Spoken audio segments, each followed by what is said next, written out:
Video on relationship astrology.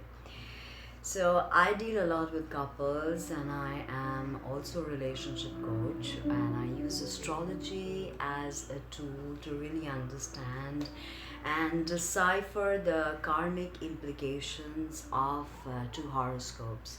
So when two people come together, it's always karmic, but then there are some people who are just a part of their soul tribe. Okay, and if you know about twin flames, if you know about soulmates, then you know that there are 11 soulmates, there are 10 soulmates, and one twin flame, right? For everybody we have 144 soul group. Okay, and now it's very difficult to find your twin flame all the time in 3D physical incarnations. It's not only difficult, but it's very challenging. But with the energy speeding up and culminating into the age of Aquarius, I do sense that a lot of twin flames are clashing paths and coming together.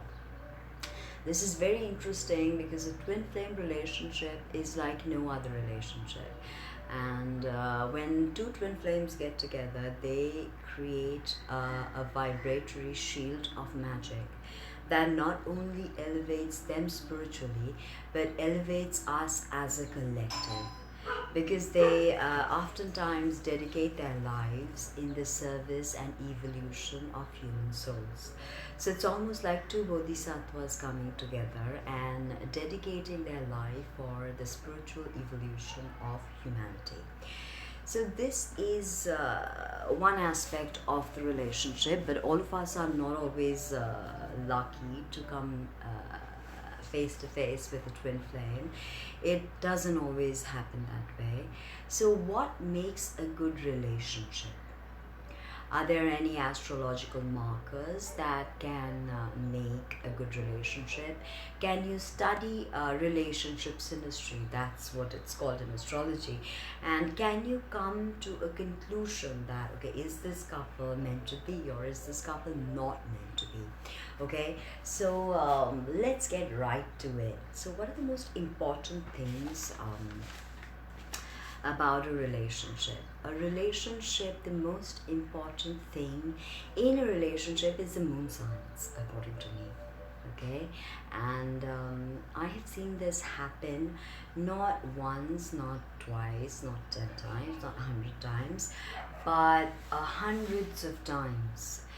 That if two people have moon signs in the same element, that is water and water, fire and fire.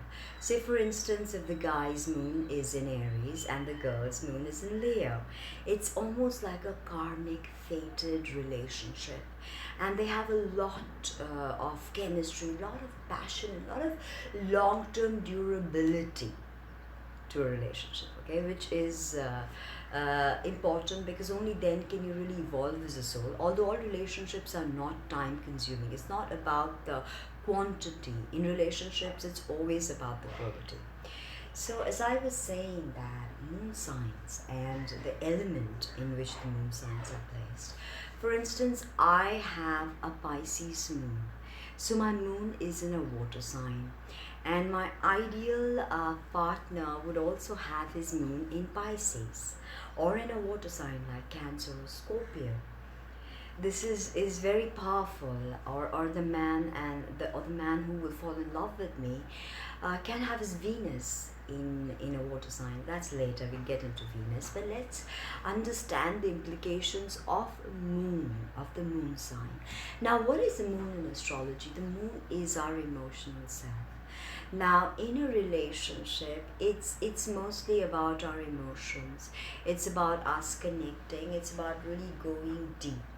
So the moon sign is definitely the most karmic component, the most basic karmic component. You meet someone and you really vibe well with them, and you really like them, and you discover that your moon is in Cancer and their moon is also in Cancer, or you discover that your moon is in Taurus and their moon is in Taurus as well. Okay, so this is one aspect which is like perfection when it comes to two people coming together and really exploring the emotional body in all fullness.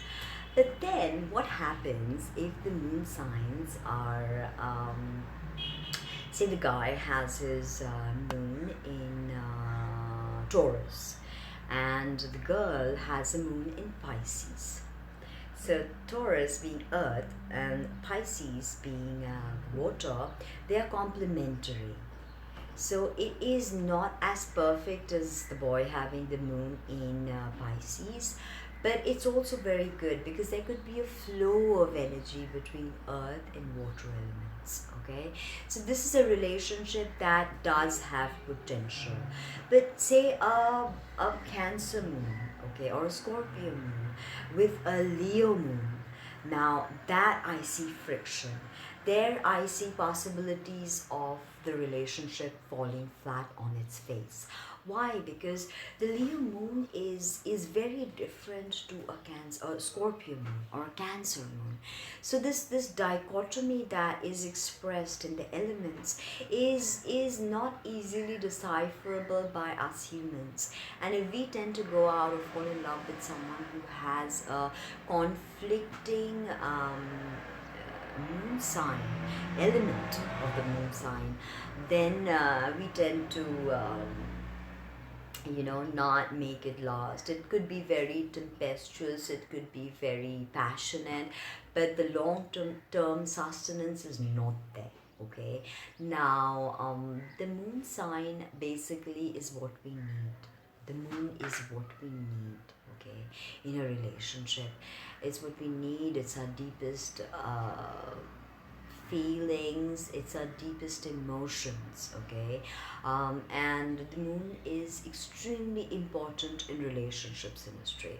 Now we look at Venus. Venus is the goddess of love and finances. Okay, now Venus in a relationship speaks a lot about what we like, okay, what we love, what we are attracted to. So say for instance, if a man has his Venus in Scorpio, then he's going to always like the femme fatale type. He's not going to go for a Venus in Virgo or a Venus in say Cancer, because his Venus is in Leo. So he is literally going to go for someone who is a Leo moon, because that is what they like, that quality of Leo, that leadership ability, that star quality. So a man's Venus sign tells us of what kind of a woman he will be attracted to. Okay, and Venus in a woman's sign says what she likes. So if a woman has a Venus in Aries, then she will like the warrior type, the initiator, the go out there and get it guy. If she has a Venus in Capricorn, she's going to like the sturdy, well earning corporate type Capricorn. So you see how Venus in a woman relates to what she looks for in a man. So interestingly, if a woman has a Venus in Virgo, then she do very well with the Virgo sun. She do well with a guy who has Mars in Virgo. So that's very interesting. And for a guy, the Venus is what he wants.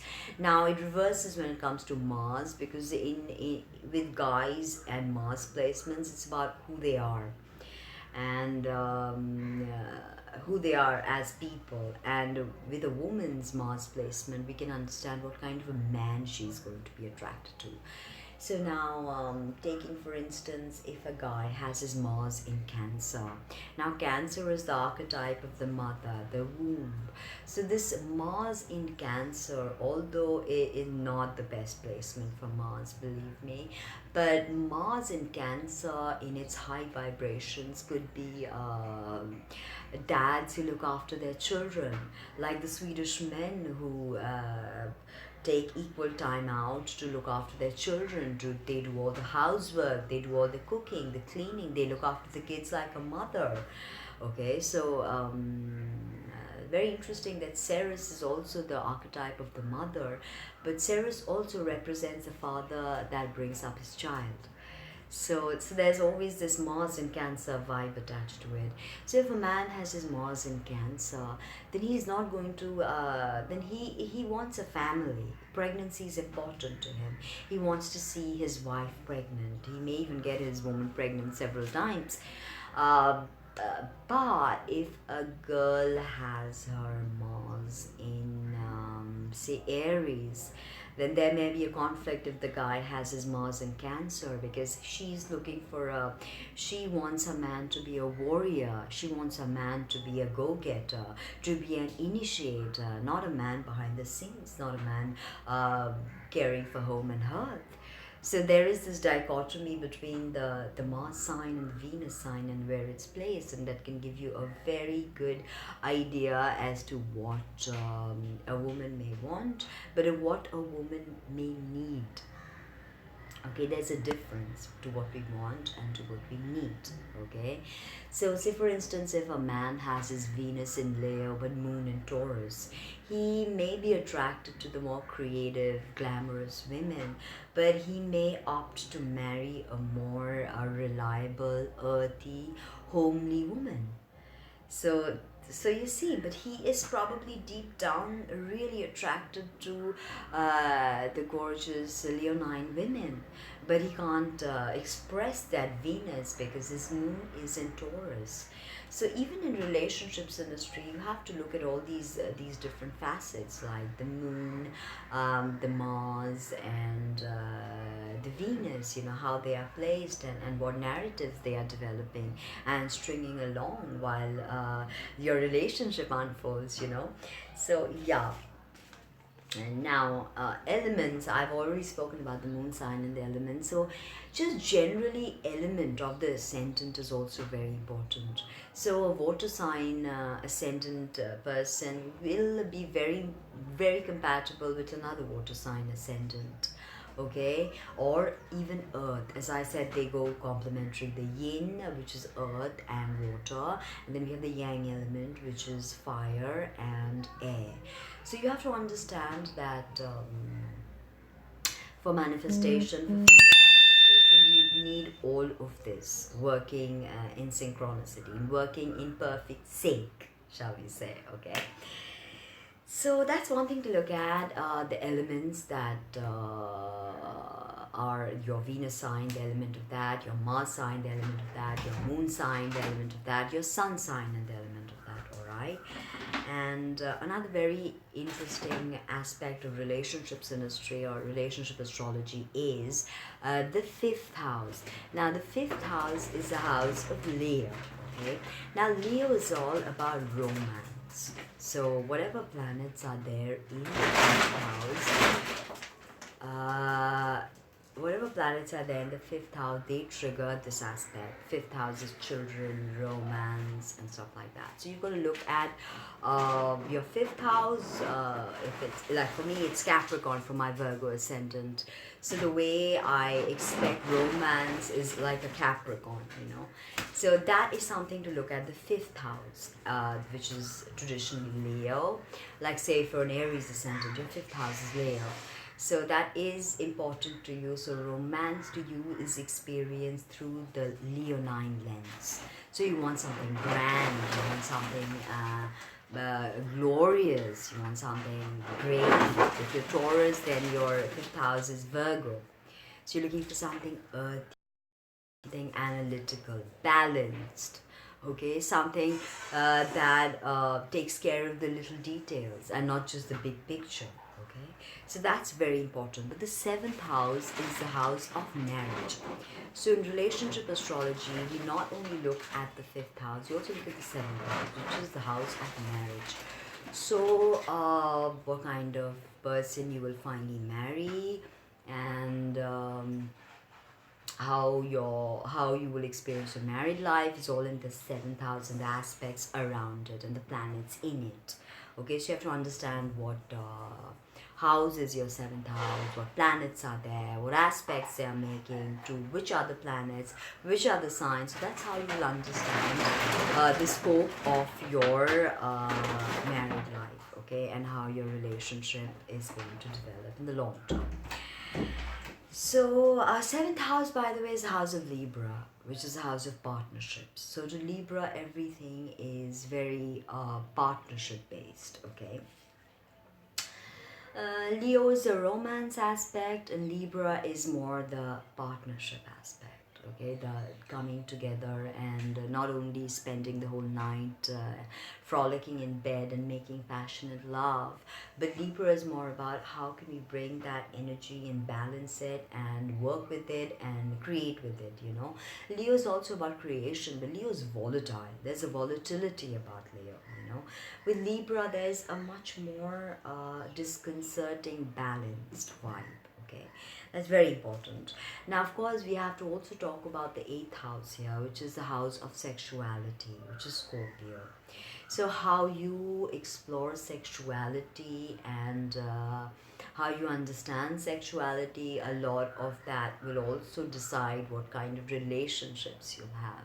So the eighth house, the planets and the sign it is very important to look at in relationship astrology. It's very key component.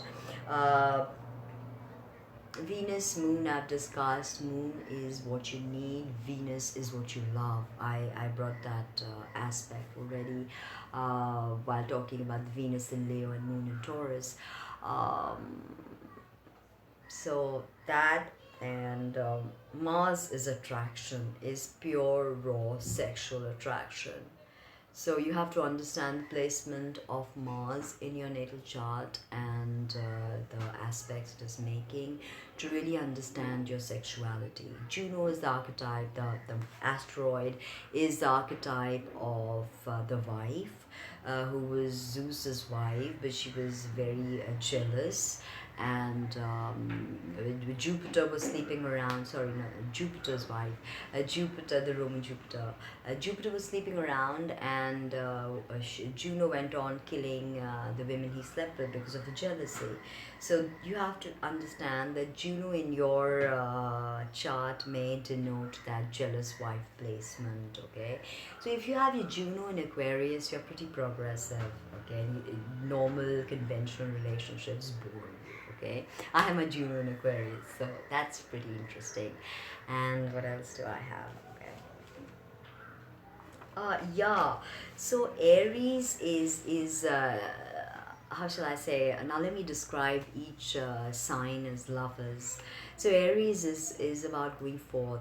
If you find an Aries man, he's gonna come. If he likes you, he's just gonna come right at you, and he's going to offer you a drink, and he's going to ask you out. If it's a Taurus man or woman, then he or she is gonna watch you and make sure that you like them, and then they'll approach. Okay, they are not really good at it. Now Gemini lovers are notorious for not committing, so they vacillate from, okay, shall I commit to her, do I like her, do I not like her. They have these thousands of thoughts that float around in their mind, and they don't know. Oftentimes the Geminis are not really malicious, but they don't know. Okay, then you've got Cancer. Home is very important to give them a sense of security. I'm not talking about only marriage, I'm talking about that emotional security. They need that. Okay, if they think you're cheating on them, if they think you're fucking around, it's over. them, right? Cancers. Leos like it grand, they like it big, they like it theatrical. They want you to climb on top of a tower and scream your love for them at the top of your voice, or write them a piece of poetry, or compose a song for them. That's a Leo energy. Okay, now Virgo is much more methodical, analytical. Little things matter to them. You spend all your money and you give your Virgo a big diamond, your Virgo is not going to be happy, because your Virgo will worry about the EMI that you have to pay to get that ring, or the amount of money you've spent. So Virgo likes little things and likes them in a method. There is a method to Virgo. Okay, and they love you. They love it when you approach them with little compliments, when you tell them how diligent they are, how absolutely fantastic they are, and how they've changed their life. Okay, it's very important to them.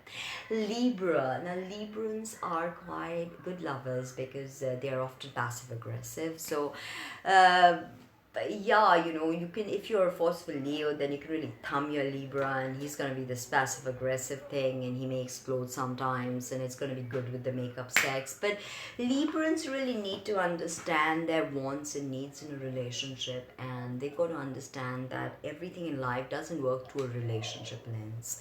You've got to look beyond it. Okay, that's a big thing with Libra. Scorpios are very deep and very profound and very sexual. They need good chemistry. They need to feel that passion, that animalistic raw romping. They need that. They hate it if you lie to them. Always be truthful to your Scorpio, no matter how bad things get. They really appreciate that. Okay, they really like that. Sag people, they don't want to be tied down. They don't want to commit to you, not because they don't love you, but because they are so adventurous and they have so much to explore in life, and really go out there and see and experience different people, different cultures, different societies, that for them it becomes quite problematic if you try to tie them down. Leave your Sag long leash. Don't get a leash, I suggest. If you have a Sag, just let him explore. You can't be wishy-washy or crazily scorpionic with. Okay, and it's more like stability, durability for them. Okay, and Aquarius. Okay, Aquarius is all about experimentation, innovation. In fact, Aquarius is known for its quirky habits in bed, for its quirky likes and dislikes. In fact, an Aquarian is tremendously experimental. Even a lot of people from the fetish scene are Aquarians, or have heavy Uranus root charts. They are bisexuals. They are ready to play with the sex toys. So if you have an Aquarian, be ready to be different. If you're not, then your Aquarian is not gonna fall for it. He's gonna find his difference somewhere else. So be mindful of that. And we've got Pisces. Pisces are the most mystical space cadet lovers. They need the fantasy. They're ruled by Neptune, the higher octave of Venus, and they need that fantasy. They need that crazy love story. They're always lost in their own world. So for a Pisces person, I think romance is a big part, and once they commit, they're very committed. They're very mysterious. They're very sensual. They're very sexy. The Piscean women, because they are the high priestesses. So they have that whole aura going around. So that was the 12 astrological signs and a bit about relationship astrology. I hope you like that. Join me again for much more on astro, tarot, meditation, sacred sexuality, Tantra, yoga, the secret doctrine, the Tibetan Book of the Dead, discussion of the Crowley Thought Tarot, one of my favorite decks, and so much more esoteric content coming up on my blog, on my Vimeo, on my YouTube. Check out my Patreon. Just do a Google Tinaheals and my whole information will pop up. Support me. Let me know if you like what I do. Email me, and thank you for being here and watching this video. Much love and hugs to you from me. Bye.